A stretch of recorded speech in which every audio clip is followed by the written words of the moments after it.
નમસ્કાર વિદ્યાર્થી મિત્રો, આજે અમે આવી ગયા છીએ સુંદર મજાની અદ્ભુત જગ્યા ઉપર જે રાજસ્થાનની અંદર સ્થિત છે.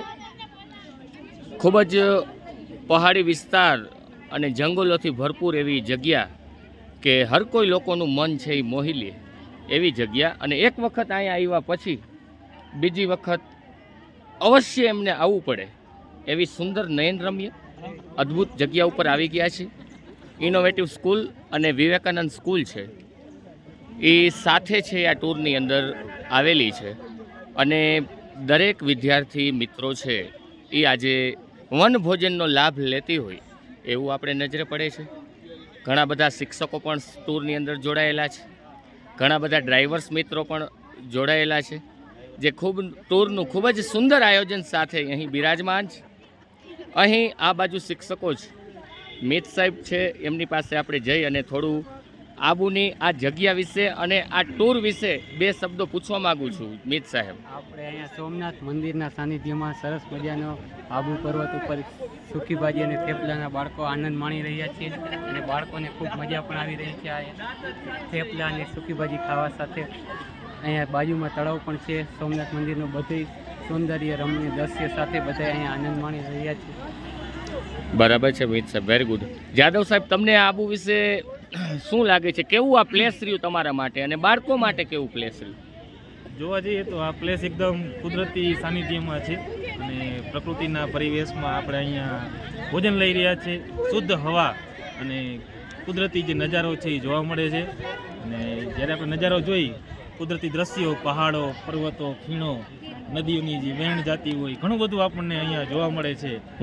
અહીંની જે પ્રજાતિ જે એક પ્રકારની કહેવાય કે જે પ્રાણી, જેમાં વાંદરાઓ છે વગેરે અલગ અલગ જાતના પક્ષીઓ, એનો પણ આનંદ આપણે અહીંયા મળી રહે છે. ખૂબ જ જોવા જેવી જગ્યા છે. થેન્ક યુ જાદવ સાહેબ. જગ્યા વિશે તો ઘણું બધું છે, પણ અહીં એક સુંદર મજાનો નજારો છે ભાઈ. વિદ્યાર્થી મિત્રો છે એ થેપલા અને સૂકી ભાજીનો ભાઈ આનંદ લઈ રહ્યા છે. તો આપણે પૂછવા માગશું ધ્યાનીબેન કે તમને આ જગ્યા છે એ કેવી લાગી અને તમે તમારા મમ્મી પપ્પા સાથે ભવિષ્યની અંદર આવશો કે નહીં? બેટા આવશે. બરાબર છે. કેવું રહ્યું આબુ કેવું રહ્યું તમારા માટે? બરાબર, વેરી ગુડ. માહીબેન, તમને કેવું લાગ્યું આબુ? બરાબર છે. તમે આવશો પપ્પાને મમ્મીને લઈને અહીંયા બીજી વખત? વાહ વાહ વાહ. હેરીતભાઈ, તમને? ઓકે.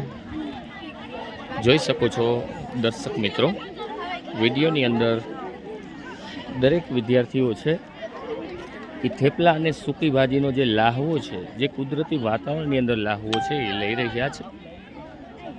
ખૂબ જ અદ્ભુત દ્રશ્યો છે. દરેક વિદ્યાર્થી મિત્રો પોતાના આનંદમાં કિલ્લોલની અંદર જે આ અદ્ભુત નજારાનો લાહવો છે એ આ સોમનાથ મહાદેવનું મંદિર આબુ સ્થિત છે એમની અંદર લાહવો રહ્યા છે. But one student from Dhrol Public School, his name is Lucky. I asked to him how this place to feel this time. Please say us about this place. This place is very beautiful. I'm playing with my friend. I'm working there and very funny. I'm eating with my friend, playing, eating, and the view is very beautiful. And I love this place. Okay. Next time, you with your mother and father will visit this place? Yes or no? I don't know. After I ask my mother and my father. Okay. The Lucky is also visited. Will second time this. અહીં નજરે પડે છે ધ્રોલના ધુલંધર એવા રમેશભાઈ અને ભાઈ શ્રી ધુલાભાઈ, જે ધ્રોલની અંદર ધોબીનું કાર્ય છે એ સંભાળી રહ્યા છે અને લોકોના કપડાઓ છે એ ધોઈ અને ખૂબ જ સુંદર મજાનો વ્યવસાય સાથે જોડાયેલા છે ધુલાભાઈ. અને જલારામ સેવા ગ્રુપ છે એમની સાથે પણ ભાઈ જોડાયેલા છે. પ્રવાસની અંદર આપણો જે આયોજન કરતા નરેશભાઈ છે એમની સાથે આવેલા છે. હું પૂછવા માગીશ કે આબુ છે એ તમને કેવું લાગ્યું અને ધ્રોલ અને આબુની અંદર ફેરફાર શું છે, ડિફરન્ટ શું છે? સેજ આ વિડીયોની અંદર દર્શક મિત્રોને જણાવશો ધુલાભાઈ? સારું લાગ્યું. બરાબર છે.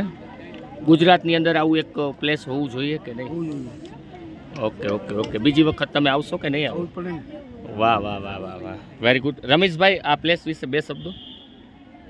ને પેલેસ ગુજરાત કરતાં બહુ સારું લાગ્યું અને ખરેખર ગુજરાતમાં આવું એક પેલેસ બનાવવાની જરૂર છે, જેથી કરીને બહારના પર્યટકો ત્યાં ફરવા આવે અને ગુજરાતનું નામ એ રોશન થાય. વાહ વાહ વાહ વાહ. અને રમેશભાઈ, પૂછવા માગીશ કે આ પ્રવાસની અંદર તમે બાળકોને શું શું હેલ્પ કરી અને બાળકોને તમે કઈ રીતે મદદરૂપ થયા એમના વિશે થોડી માહિતી, અને શું બાળકોને સારામાં સારું પ્રવાસમાં આપી શકાય એક માનવતાની રૂએ, એમના માટે બે શબ્દો.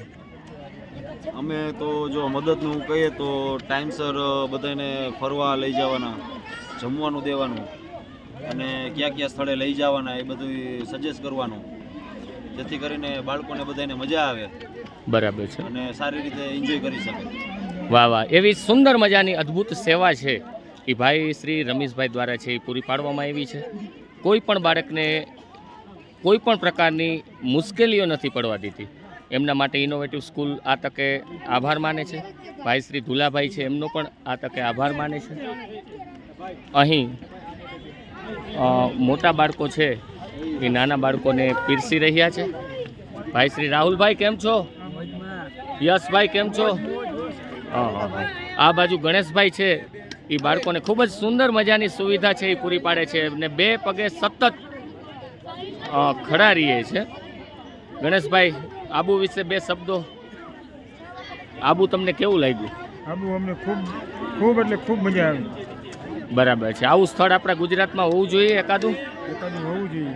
હા આપણે હા છે જુનાગઢ, પણ આના જેવું નથી. બરાબર. હા હા હા હા. આ તો કંઈક અલગ જ પ્રકારનું સ્થળ કંઈક છે. અલગ જ પ્રકારનું. હા હા. બાળકોને પણ બહુ મજા આવે. Very good very good.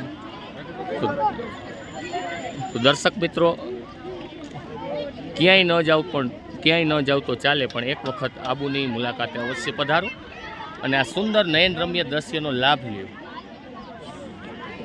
એવી વિનંતી સાથે મળશું આગળના વિડીયોમાં. Thank you very much.